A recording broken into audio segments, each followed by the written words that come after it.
it's just That's just how it is. shit's hard, man. You know, Yeah. it's a complicated, hard issue, and it makes me sad. I have this one friend who is trans or whatever. Yeah, I should probably just stop talking about this at this point because it's just.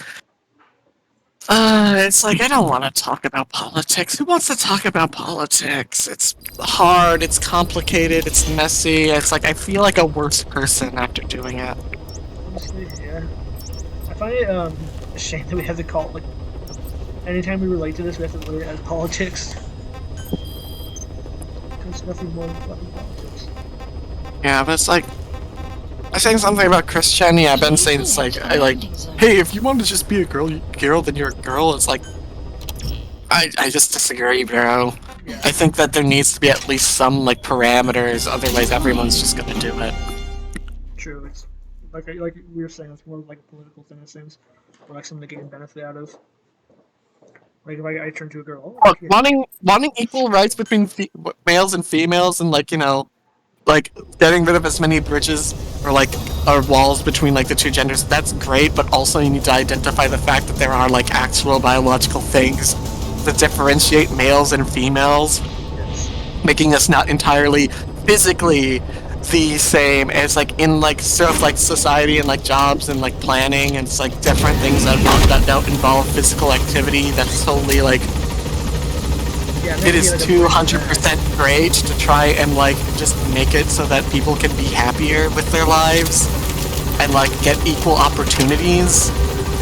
But at the exact same time, like you need to acknowledge that there are differences. Otherwise, we're gonna have whatever the fuck is happening in sports right now.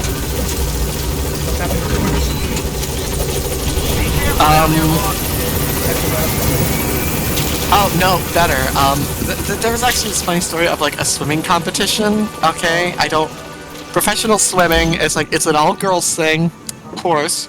Marker placed. And of course, one of those girls is Shapiphany, who was a guy about like a month ago who had decided to transition and enter the females league, and they lapped everyone. They lapped everyone in the swimming competition and completely destroyed all female records in that area in their first go.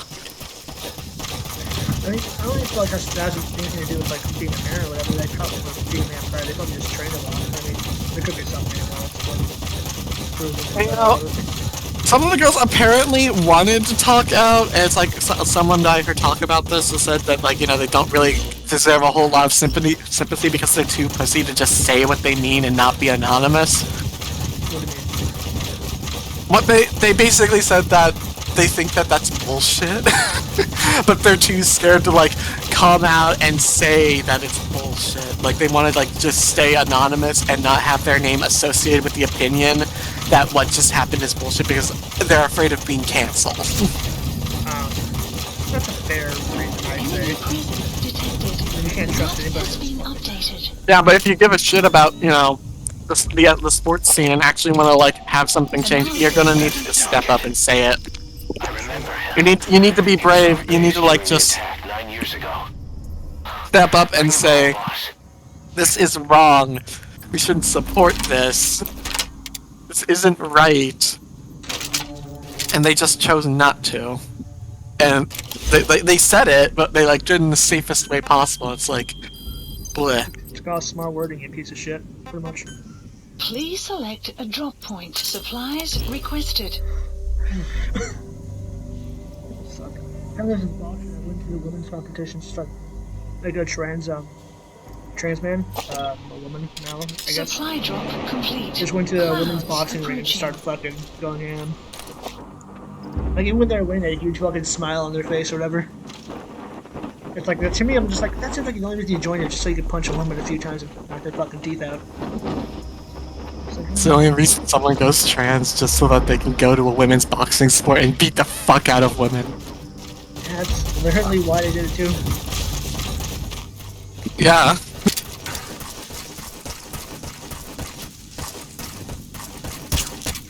Fire in the hole! Enemy presence detected. detected. The map has been updated. People are shitty. Let man go.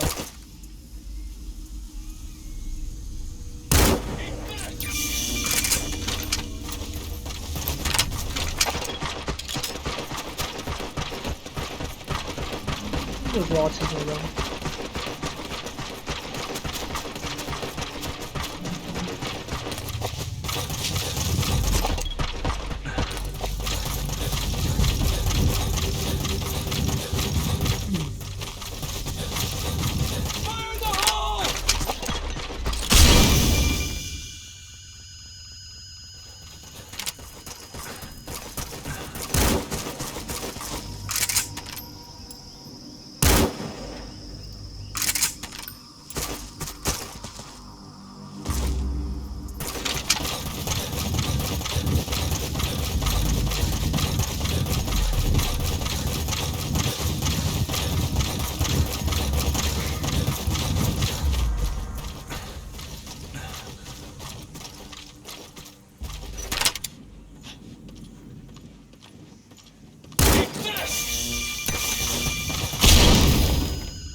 Did you play him?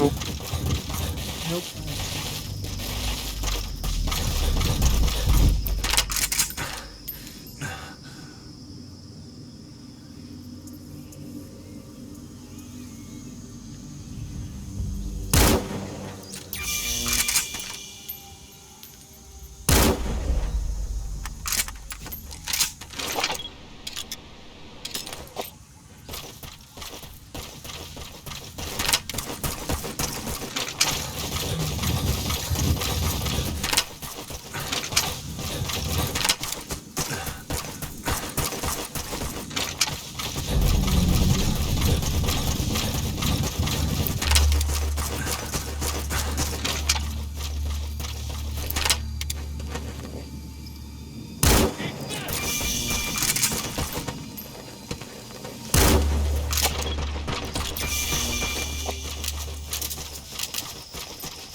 By the way, I saw Toy Story 4 lately. What was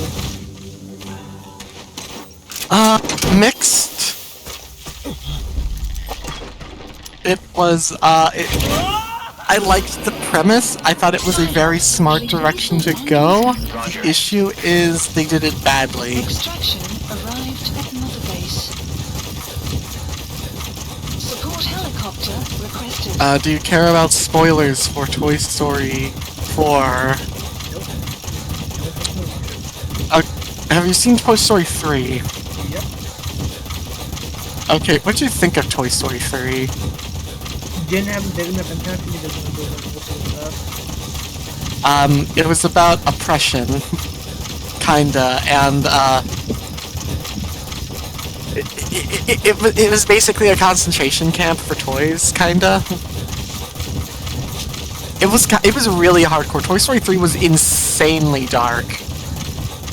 Wasn't the one with that bear or whatever? Yeah, it's like the lots of hugs bear. And he was like, I'm forced by an old guy. I'm not like an old guy. He was genuinely scary. I jumped several times during that movie. Arriving shortly at LZ. It kinda was, in a lot of aspects. Like, that part in the incinerator was basically like a creepypasta, and I've actually read, like, people's sad interpretations of, like, what could have happened if they did just go in there. It was dark, dude.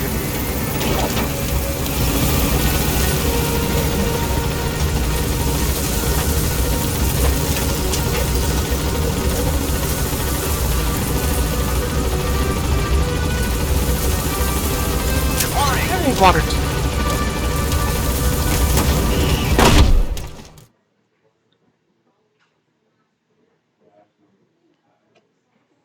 We're gonna go get water. Gotcha.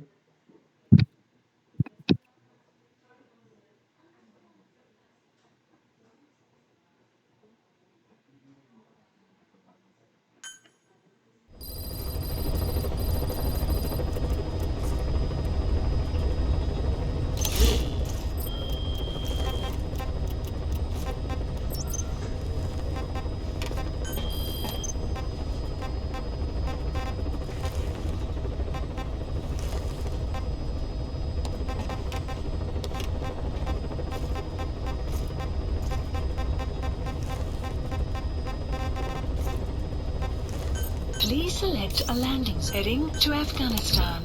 Okay, I had some water. I did not forget mine.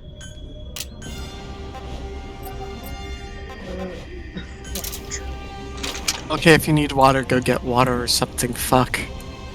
Do you need me to babysit you?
Oh yes. Okay, so Toy Story. Okay, so like, do you want like a recap of some of the Toy Stories before this? Because I feel like it's kind of important. I get the gist. Okay. Okay, he's just like the super big basis. Okay, so character arcs. In the first one, like, Woody's the top toy, he gets brought back down a peg by a new toy that's way cooler than him, he has like an inferiority complex, he tries to kill him, fucks it up, they go on an adventure and they learn like, you know, the basics of like friendship and stuff. In 2, Woody gets like a mortality check and starts having a fear that Andy won't love him anymore. And, that's...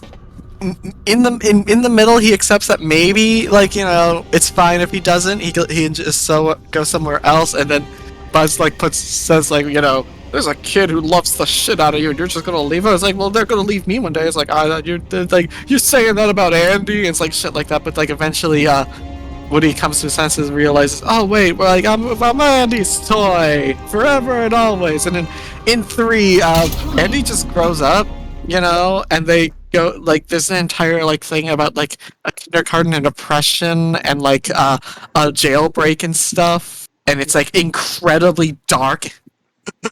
But the ending of that one is that essentially Woody and the gang like go to a new kid, and Andy like moves on without them, and they are essentially at the win condition. Okay.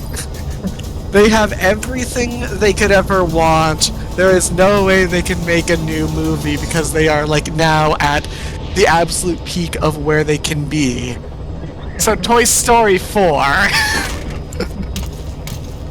They actually come up with a good way of essentially creating stakes, and that's that there are no stakes, and that's what the stakes are. Because essentially what's happening is that all of the toys are happy except Woody. Okay? Woody is kinda fucking, the girl loves all of her toys except Woody. Woody's like the one that's like just kinda in the closet, never played with. And you know, Woody's going a little stir crazy over that, okay? For his entire life, he used to be, you know, the favorite toy, you know, the top dog, the boss. He used to, like, have it all, and now he's essentially now bottom bitch to, like, some other toy who's, like, in charge. In this case, it's Dolly, who was not essentially the favorite toy, but not really. Like, Bonnie doesn't really have a favorite toy in this movie. but she just doesn't really like Woody too much, and Dolly has to sort of assert herself as like the boss position, and Woody is trying to fill that role himself, and Dolly needs to constantly tell him he's not the boss. Okay, I'm the boss. I have always been the boss. You can't just come in here with your group and like essentially start telling me what to do. And it's like, you know, Woody's fine with that, and in fact, like, all of his, like, companions and all that stuff are, you know, fine with that. They're, in fact, kind of better than, like, Woody at it, because, you know, they're just happy to be with a new human, because this is what they've been doing their entire life. Okay, you know, none of them have ever been the favorite toy, and that's fine. They're just happy to be played with again. But Woody's been always been the favorite toy, and now he's kind of below them. Like, okay, like, essentially there's, like, a shift in, like, power dynamics, technically. So, and, like, he doesn't really have anyone to talk to, except Buzz, who was also a favorite toy, but Buzz is just chill. Buzz doesn't really care about it. He thought it was a space ranger. All of his expectations in having power has been completely destroyed in, like, Toy Story 1. This is all just fine to him. Uh-huh. Yeah, he can live with it. He's already been through a massive depression arc. He doesn't need to go through another one. But Woody, this is a big deal, and something that he does at the very start of the movie is that he sneaks into Bonnie's backpack and comes with her to her first day of, like, preschool or elementary school or whatever it is, okay?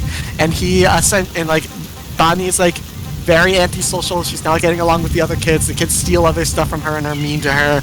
And what Woody does is that, in top secret, using his pro gamer toy skills, passes her some art supplies, and she makes a new toy named Forky, who is a spork with, like, you know, some, like, you know, the fuzzy wire arms and some stick legs attached.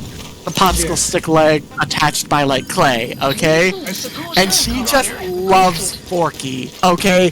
That is her favorite toy, this spork she made in arts and crafts. And the thing is that Woody isn't jealous of him.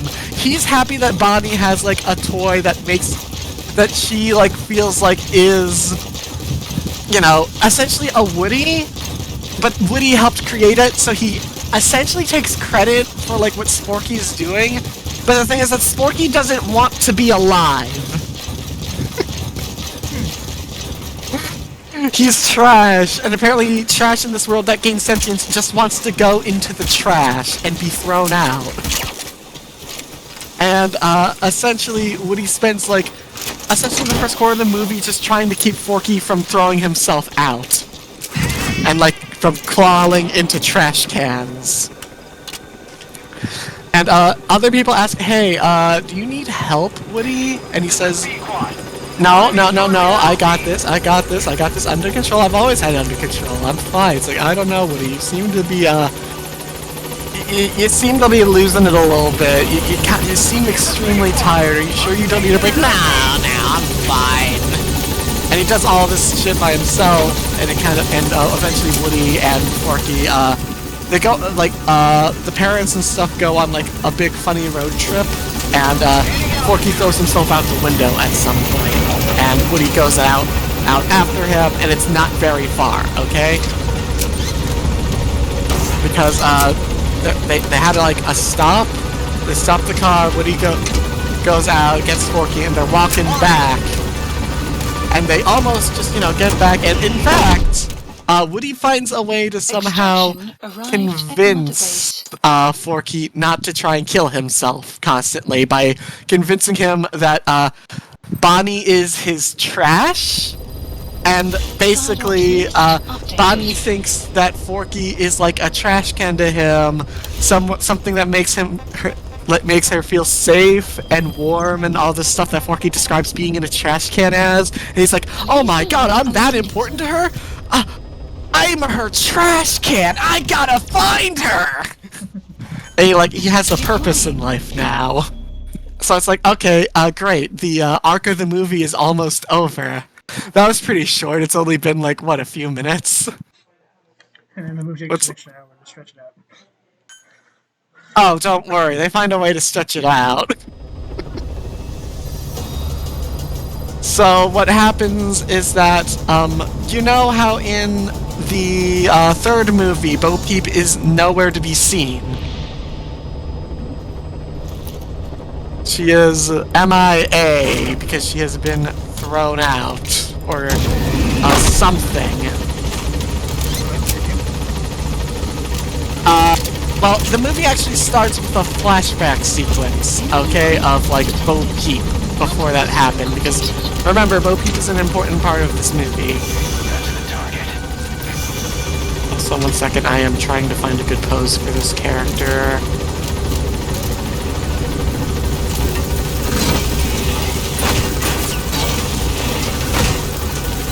But yeah, that fucking shit happens, and... this is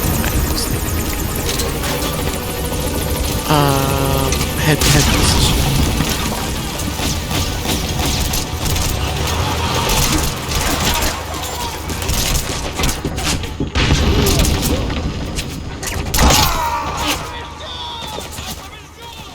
Direction, head direction. Quit kidding around. Snake?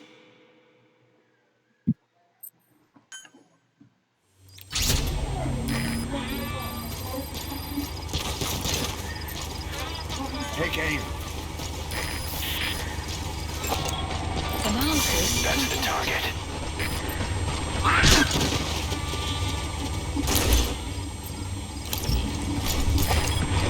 Yes. Yes. One more.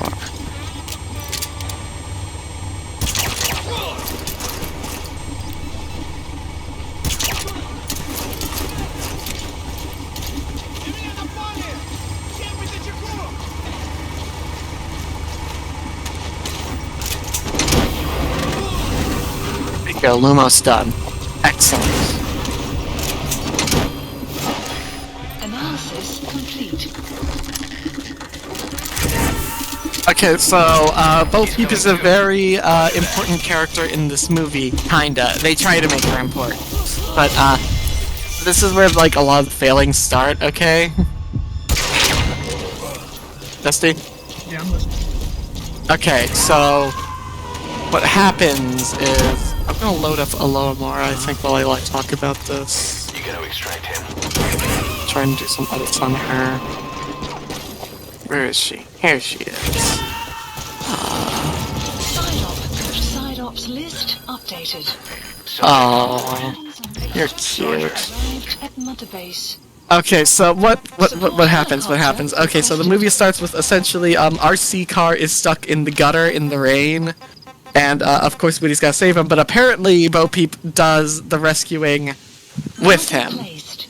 and this is confusing because do you remember what Bo Peep did in the previous movies?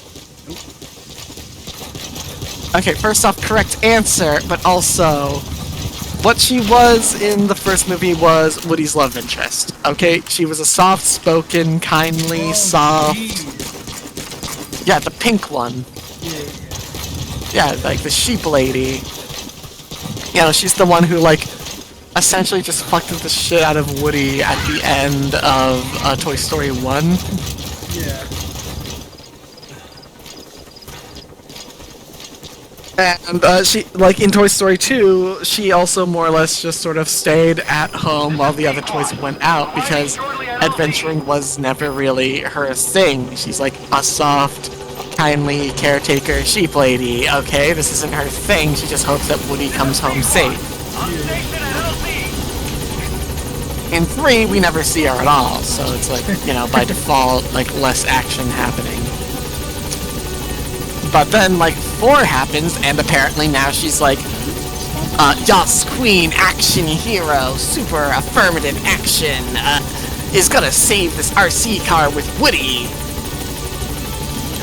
She already knows the procedure. She's basically like the second big boss. Snake. And I'm like, yeah, it's like imagine a Solid and Liquid Snake teaming together to save an RC car.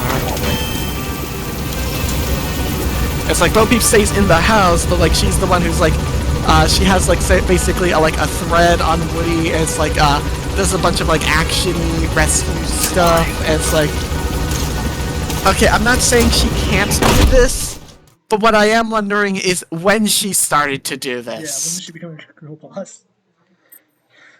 That was always in When did she mind, become a right? girl? You convinced me. I'll give it a bit of a go, but it's like, you know, don't expect anything much out of me. Okay, we start off like that. Like, give it a year time jump. She's way more into rescuing toys than Woody is. Yeah, it's an actual story too. Just me, girl boss. Hello. Yeah, basically, the transition to Girl Boss is essentially she gave it a try, and it gives her an adrenaline rush. Kills all the Like, toys. like she's always been soft-spoken and stuff, and it's like always like sort of content. But like the moment she starts actually doing something, she gets addicted to it like crack. Feel like it now. Like immediate mind break. Complete 180 on her character. She becomes more assertive. She starts girl bossing up the joint because it makes her feel good, you know? And it's like Woody's like into it. It's like, you know, maybe like something I would love is like we have like a transition period to like, you know, she says, "Oh, don't expect much from me," and then we have one time jump where it's like she's been doing it for a while, or like does it the first time, and she's like, "Wow, that felt good," and then she looks at her hands, and is like, "That felt good. That felt good." And Woody's like getting a little bit creeped out, but then there's like a time jump where she's just like, you know, more in control. It's like now she's like a big boss like Woody, okay? But like also at the end of that flashback, we see Bo Peep get packed away, and we see like a sad separation of Woody and Bo Peep, and they both clearly really care for each other, but they gotta say goodbye. And then we like cut back to like 9 years later to the current thing, and all the shit with Woody and Forky happens, and then we get to like the weird antique store, okay, where he sees like Bo Peep's lamp, which by the way, she's like a porcelain doll attached to a lamp, okay? That's Bo Peep. She was a lamp. She's a lamp the entire time, and he sees her lamp, but not her. And he's like, "Oh hey, she might be inside. Forky, let's go inside and see if we can say hi." He's like, "I don't know. We should probably get back." He's like, "Nah. I need to see if my fuck toy. I mean my girlfriend. I mean my good friend with benefit. I mean my friend is in there." So he goes in there and he meets Gabby, a new character. Okay. Do you know those like baby alive dolls, kinda? Well, not baby alive, but it's like, you know, those like old timey toys they sold in like the 80s of like just a little girl in a dress that you had tea with.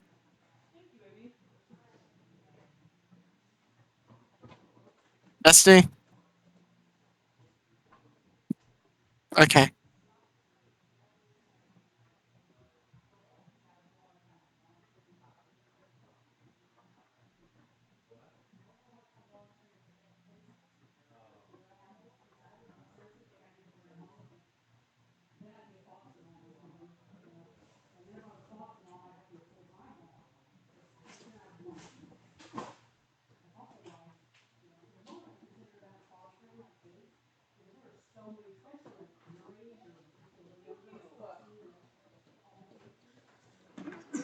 Alright, continue.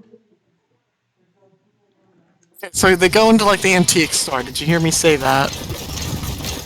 And they meet Gabby. Enemy presence detected. Okay, so do you know those like old 80s dolls that like little girls got? That was like, you know, it was just a girl in a dress with like a voice box, and they talked, and you had tea with them.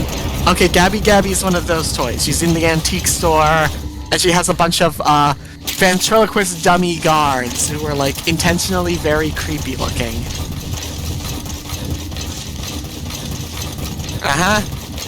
And she says that like her big thing is that she doesn't have a working voice box. Hers never worked, and that's why she was constantly tossed from home to home until eventually she just ended up here because nobody wanted her. She's just sort of like a thing on the shelf that takes up dust, like Stinky Pete. And like essentially one of the guys checks, pulls Woody's string, shows him that hey, he has a working voice box, and she says, "Hey, can I have that?" And Woody's like, No? And she's like, oh, well, you're not leaving until you give me that. And he's like, okay, yeah, I know where this is going. Forky, let's get the fuck out of here. And they try to make an escape, and essentially, Woody escapes, but Forky gets left behind. He's like, oh crap, we gotta get Forky back! So that's like the new plot of the thing, okay? Forky, we gotta get Forky back!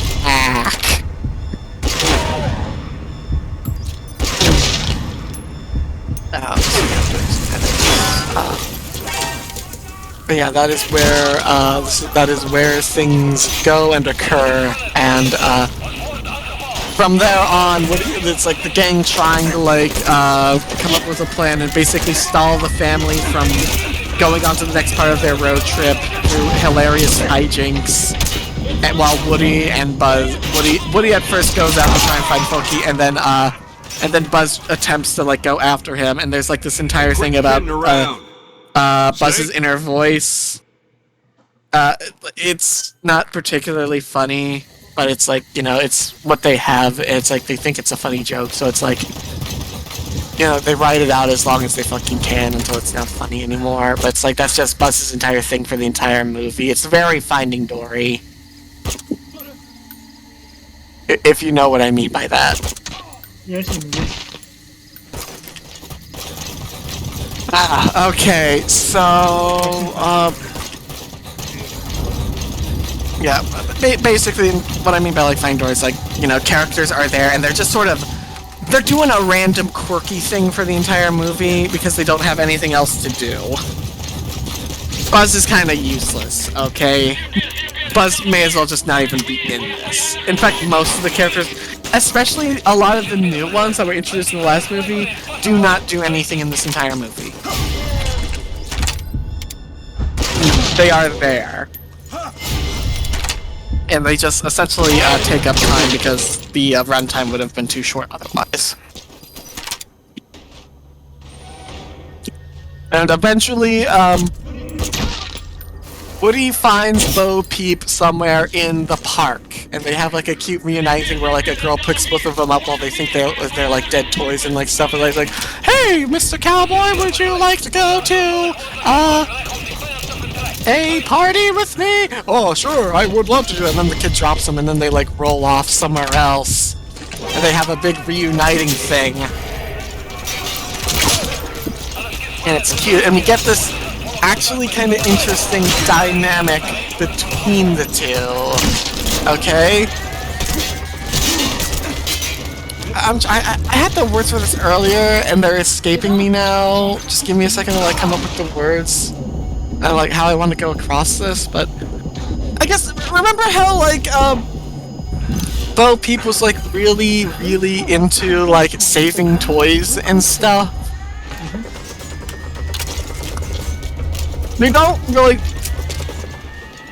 This is not what they do in the movie, but this is essentially what I think they were going for, okay? What they basically should have done. Bo Peep essentially got bored of waiting in the antique store to wait and get bought, so she left. Okay, she just left.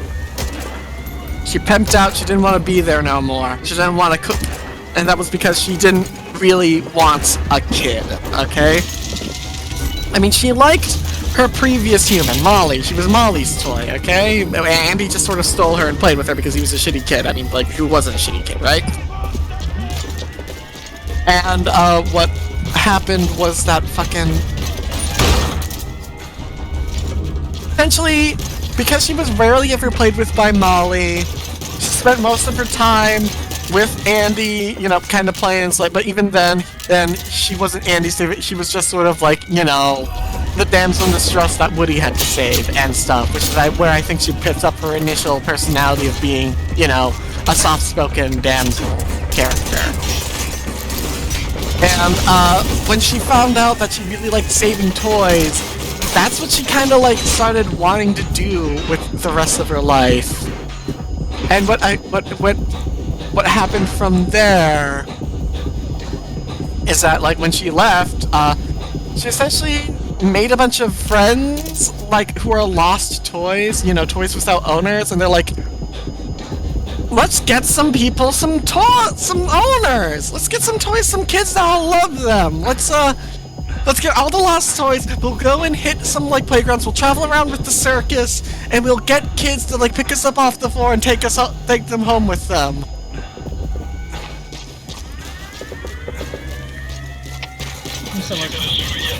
That's what she decides to do with her life. She is essentially trying to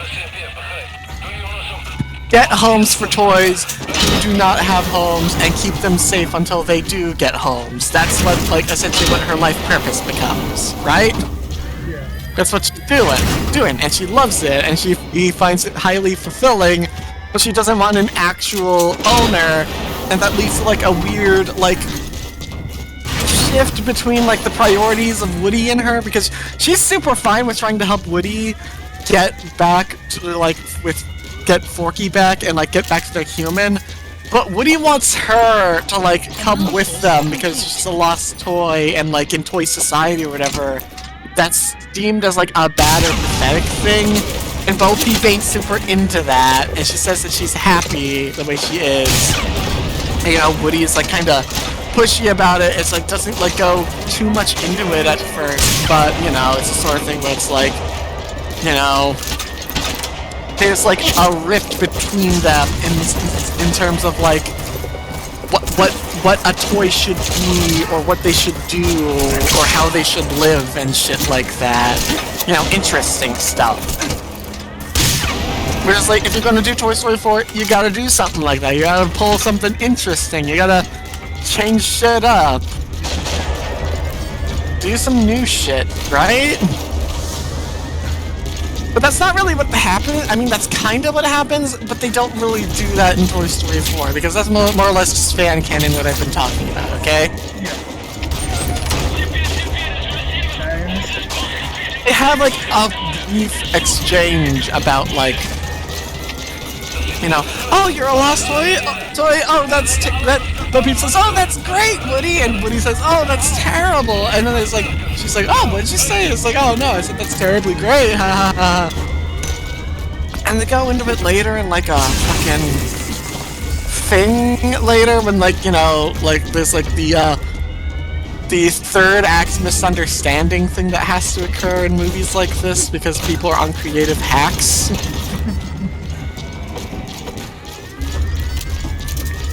God, I'm just so fixated on trying to make this look new and good. I'm sorry, my attention is kind of mixed at the moment.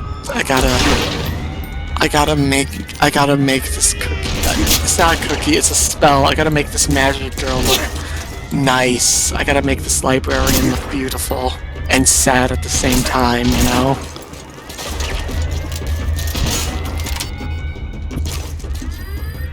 It's like basically what I'm trying to get at. I'm gonna try and like abbreviate this as much as possible. They're trying to make a story where Woody is essentially completely out of his element and he's no longer with a girl that loves him, and he's essentially kind of like pent up and trying to like regain the dominance in life that he once had, but he can just not obtain because when he's like with Bonnie and the other toys, he's a very low-ranking toy who doesn't really have a lot of affirmative power. But when he's with Bo Peep, he's still below Bo Peep now because he doesn't know the lay of the land. He doesn't know the rules of the road of the outside world. He kinda knew some of that. Like, you know, with the whole Sid's house thing in the first movie, he's shown that he can plan things out of his element. But essentially, Bo Peep, again, is like the leader person, and Woody is trying to like assert himself as the leader immediately with a crew that doesn't understand him. Which, again, he was able to do with Sid's toys, but like that was kind of like a very peculiar thing because they were kind of a bunch of Frankenstein monsters. Right? Right. Begin cover fire. But yeah, it's like it's the sort of thing where you can kind of see it as like, oh, Woody is mansplaining. Woody is like, and they do this a really annoying thing with him where like Bo Peep jokingly, when she enters like a bar or a toy bar or something, she frequents or something to like get reinforcements. In another useless tag-along character, she calls Woody her accessory, and that really made me fucking cringe.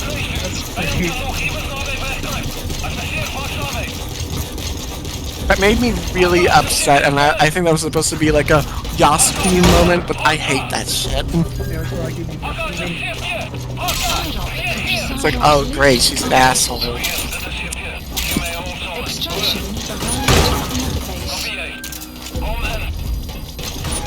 And,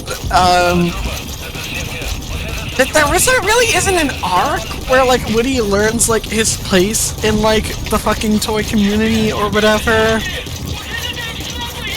He never really has that, like, he gets, like, told off a little bit, but it's like, he never actually has, like, a moment where he really needs to say sorry to Bo Peep, or Bo Peep says sorry to him for, like, acting out of line. They just sort of, like, get back together.